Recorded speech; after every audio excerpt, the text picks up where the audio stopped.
Man, I just love Chicago. No, not the city, although it is a cool place to visit. And no, not the musical, even though I haven't seen it yet. I get responses like those every time I mention the name, but what I'm talking about is the band.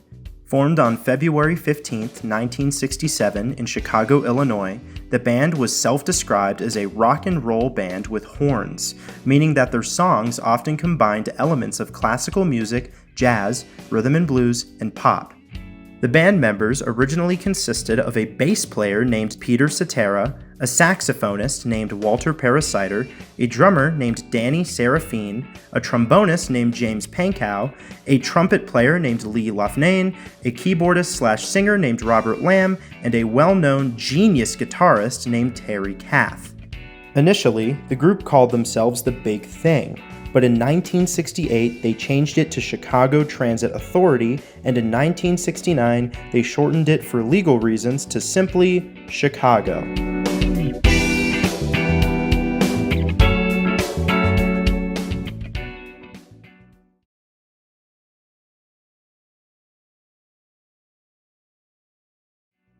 Terry Kath, Walter Parazaider, and Danny Seraphine had previously played together in two other groups, Jimmy Ford and the Executives and The Missing Links.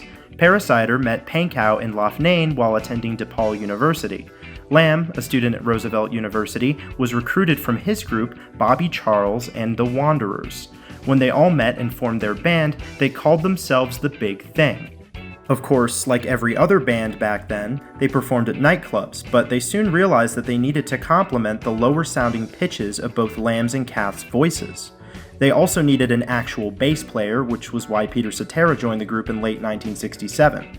They were highly successful playing cover songs, but decided to create their own, and eventually moved to Los Angeles in 1968. That was when they were signed with Columbia Records and changed their name to Chicago Transit Authority.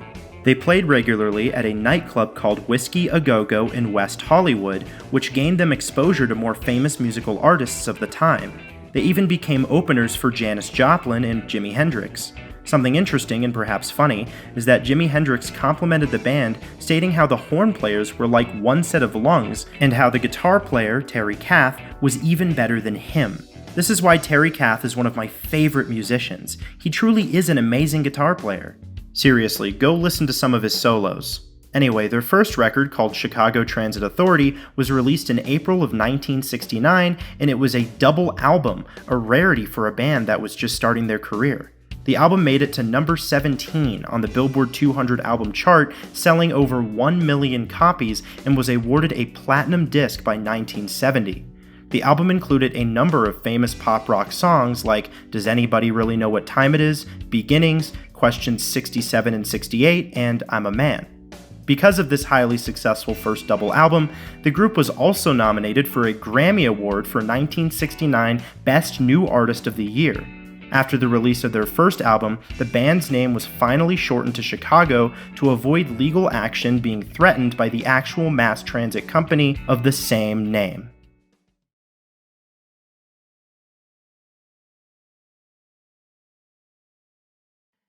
It didn't take a full year before Chicago released their second album in 1970, and guess what they titled this one? Yep, it's titled Chicago, and they made this one a double album as well. A centerpiece song in this album, composed by James Pankow, is a 13-minute suite called Ballet for a Girl in Buchanan. Some major hits were also included, such as Make Me Smile and Color My World, both sung by Terry Kath, and 25 or 624, composed by Robert Lamm, and one of their biggest hits.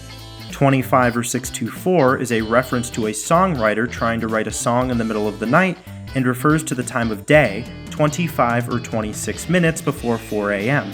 Peter Cetera sang that song, and Terry Kath was on the guitar with one of the best guitar solos in music history. And trust me, if you listen to the live version of Terry Kath's solo for this song, you might believe me. The album was a commercial success, rising to number 4 on the Billboard 200. It was also certified gold by the Recording Industry Association of America in 1970, and then platinum in 1991. And once again, the band was nominated for 2 Grammy Awards due to this album, Album of the Year, and Best Contemporary Vocal Performance by a Duo, Group, or Chorus. Their third album, Chicago 3, was released in 1971 and charted at number 2 on the Billboard 200. There were 2 singles released from it, Free, which charted number 20 on the Billboard Hot 100, and Lowdown, which made it to number 35. Again, the album was certified gold and later won a platinum award. Chicago released yet another album in 1971 titled Chicago at Carnegie Hall. It mostly consisted of live performances of their earlier music from their first 3 albums recorded from a week-long run at Carnegie Hall. In 1972, Chicago 5 was released, reaching number 1 on the Billboard Pop and Jazz album charts. This one features another huge hit, Saturday in the Park, written by Robert Lamm. The song mixes everyday life and political yearning in a more subtle way. Finally, this song made it really high on the Billboard Hot 100 chart, skyrocketing all the way to number 3. Another hit song from the album, which was written by Robert Lamm, made it to the number 24 spot on the Hot 100 chart, Dialogue Part 1 and 2. It featured a musical debate between a political activist sung by Kath and a college student sung by Cetera. In 1973, 1974, and 1975, the albums Chicago 6, 7, 8, and 9, Chicago's Greatest Hits, were released. Around the time of Chicago 6, Brazilian jazz percussionist Ladir de Oliveira was included in the album and soon became an official member of the group. Chicago 6 had songs like Just You and Me, written by Pankow, and Feelin' Stronger Every Day, one of my personal favorites, written by Pankow and Cetera. In Chicago 7, 3 singles were released, such as Searchin' So Long, written by Pankow, Call on Me, written by Lee Loughnane, and Wishing You Were Here, written by Cetera, and featured by none other than the Beach Boys, who sang the background vocals. In the summer of 1975, Chicago even did a tour with the Beach Boys all across America, with each of them performing separately and then coming together for the finale.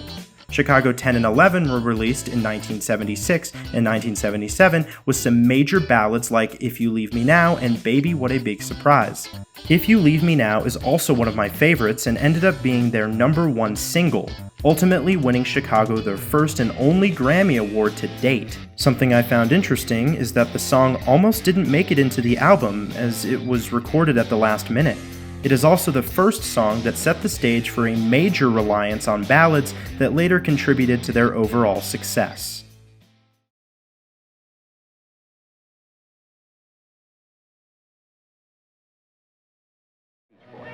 What did you do, Jim? How did you bring them back to this greatest tour of the summer? The Beach Boys did everything. The Beach Boys had the hopes and dreams and the talent and the music. They've always had it. You know, the only ability I tend to have is that I can help people achieve what it is they want to achieve. You know, like when you make a film or when you're in a group or you're in a band. I know my talent is making everybody 10 feet tall. You know. So in terms of what's happened to them, in terms of their success... They had lost their confidence then, you think, a little bit? No. You acted like a coach almost in bringing them back? All I did was help them realize what they wanted to realize. By 1978, Chicago's manager James Guercio had split from them, and they felt like he took advantage of them financially when he purchased Caribou Ranch in Colorado. Not long after, on January 23rd of the same year, Terry Kath died of an accidental self-inflicted gunshot wound from a gun he thought was unloaded. What was Terry Kath like?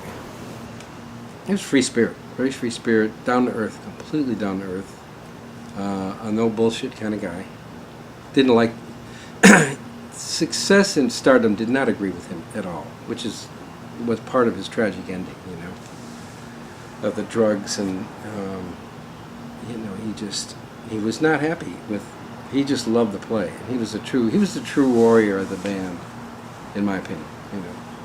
And so the corruption that kind of comes along with superstardom, so to speak, it really affected him, you know, in a negative way. It was hard on him. A wonderful person. He was the best guitar player I've ever played with. It changed my life. You know, I mean, I really, really miss him as a person, but I really also missed him as a musician. The band was never the same. I mean, I'm not saying there wasn't greatness, but we really lost.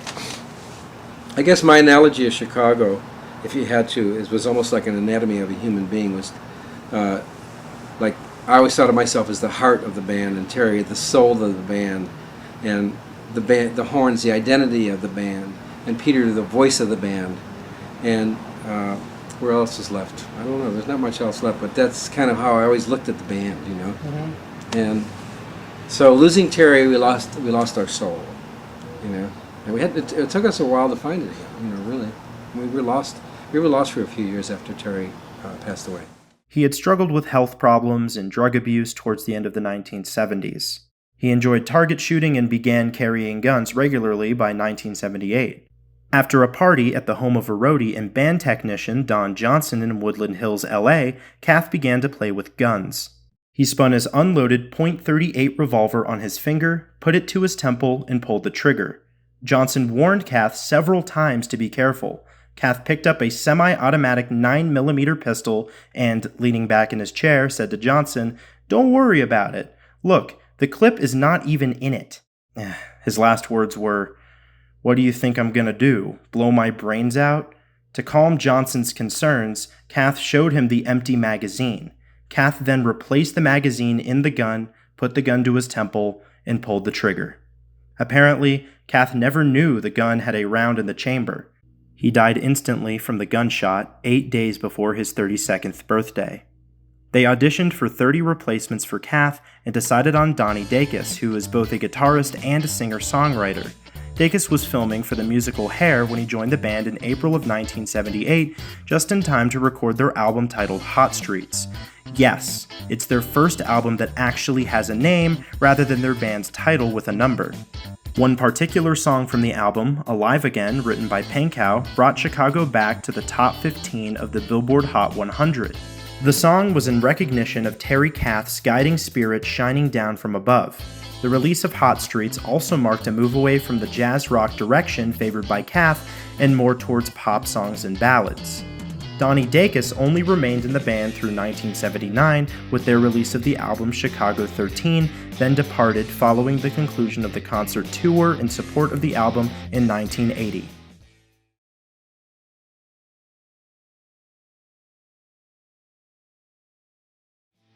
In 1980, both Chicago 13 and 14 were released, and Chicago 14's 2 singles failed to make it to the top 40.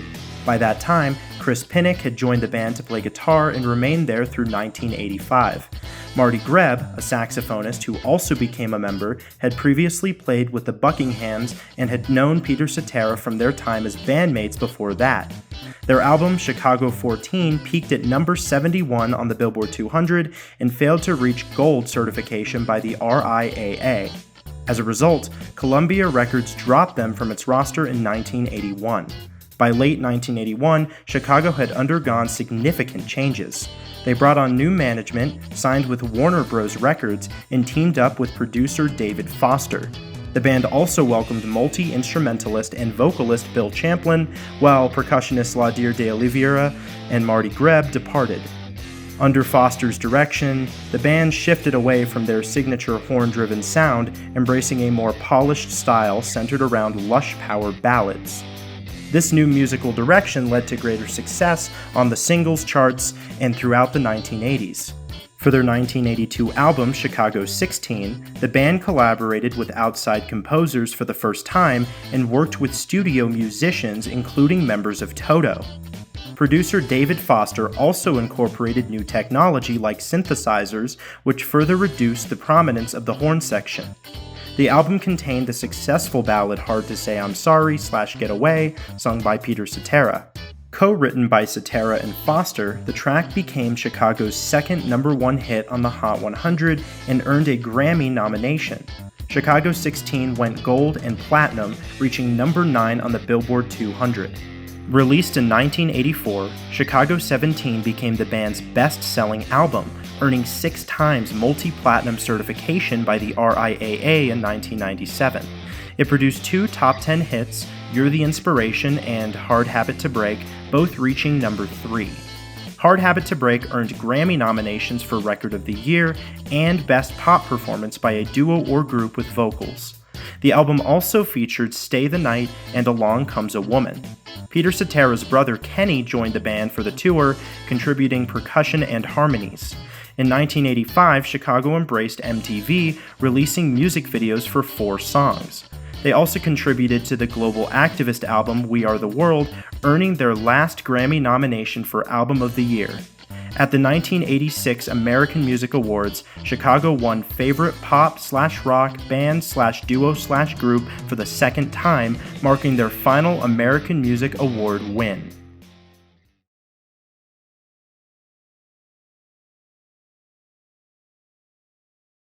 Anybody that's in a group structure sooner or later wants to say, hey, I wonder if I could kind of go out there on my own. And we spent a lot of years together, and we spent most of that time laughing. It's like a divorce, you go through the good times and you have some of the bad times and you get a divorce, and once that happens, you both move on. Peter Cetera initially proposed an arrangement with the band where he would take hiatuses after tours to let him focus on solo work. However, the band declined, which ultimately caused him to leave the band entirely in the summer of 1985. He became successful as a solo artist very quickly, topping the charts with songs Glory of Love, the theme song of the film Karate Kid Part 2, and The Next Time I Fall, a duet with Amy Grant. In 1988 and 1989, he reached the top 10 with two more songs, One Good Woman and After All, a duet with Cher. He even released his fourth studio album, World Falling Down, which earned him 3 hits on the adult contemporary charts, including the single Restless Heart. Cetera's former position in Chicago was filled by bassist and singer-songwriter Jason Scheff, the son of Elvis Presley's bassist Jerry Scheff. Guitarist Chris Pinnock also left the group in 1985 prior to recording the band's next album, Chicago 18. Wow. They have gone through so many band members at this point. I guess that's what happens when you require at least 6 people. Anyway, Pinnock's spot was filled for Chicago 18 in 1986 with several session guitarists, none of whom became band members. It included the number 3 single Will You Still Love Me and the top 20 single If She Would Have Been Faithful. An updated version of 25 or 624 was also included in the album for reasons I don't quite understand. Finally, guitarist Dwayne Bailey, who was formerly in Bob Seger's Silver Bullet Band, was brought on board by Jason Scheff just in time for the Chicago 18 tour. For their 1988 album Chicago 19, the band replaced producer David Foster with Ron Nevison, who had recently produced 2 albums for Heart, and Chas Sanford, who had worked with Rod Stewart and Stevie Nicks. The Diane Warren written single, Look Away, became their third and final number 1 hit and was the Billboard's top song of 1989. The album also produced 2 more top 10 hits, I Don't Want to Live Without Your Love and You're Not Alone, plus the number 55 single We Can Last Forever. It featured the original version of What Kind of Man Would I Be, later remixed into a top 5 hit for their greatest hits 1982 to 1989 album.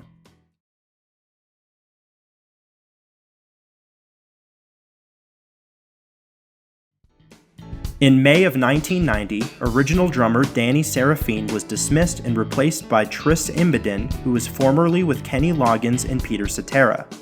Imboden debuted on the 1991 album 21, which reached number 66 on the Billboard 200 and featured the number 39 hit Chasin' the Wind. It was their last album of new material for 15 years. The band received a star on the Hollywood Walk of Fame in 1992. In 1993, Chicago recorded Stone of Sisyphus, intended as a return to their 1970s horn-driven style.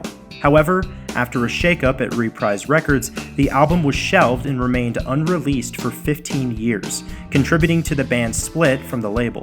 Guitarist Dwayne Bailey, who protested the decision, was let go in 1994.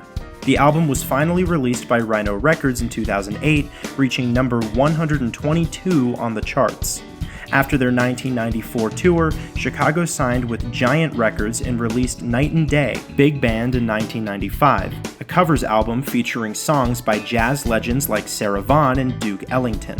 Bruce Geitch played guitar on the album, which included guest spots by Paul Schaffer, Joe Perry, and the Gypsy Kings. Inspired by their earlier tribute to Ellington, the project marked a stylistic shift. That year, Keith Howland joined as the band's new guitarist. Chicago later gained rights to their Columbia catalog and reissued it on their own label, releasing Chicago 25, the Christmas album, in 1998, and the live Chicago 26 in 1999. All throughout the 2000s, 2010s, and 2020s, Chicago had been going strong with continuous tours and now has 33 studio and live albums in total. In 2024, I had the pleasure of seeing them live in Phoenix, Arizona, and it was an incredible experience. And if you're not already a fan of Chicago but enjoy rock, pop, jazz, or R&B, I encourage you to check out any of the songs I mentioned in this video. Who knows? They might just become one of your favorite bands, like they did for me, or at the very least, you'll walk away with a deeper appreciation for these legendary artists. Thank you so much for watching. This video took a lot of time to make, so I would really appreciate it if you would leave a like and subscribe. And please make sure to turn on that notification bell so you don't miss a future upload. More quality videos like this one coming soon. Once again, I really appreciate you, and I'll see you next time.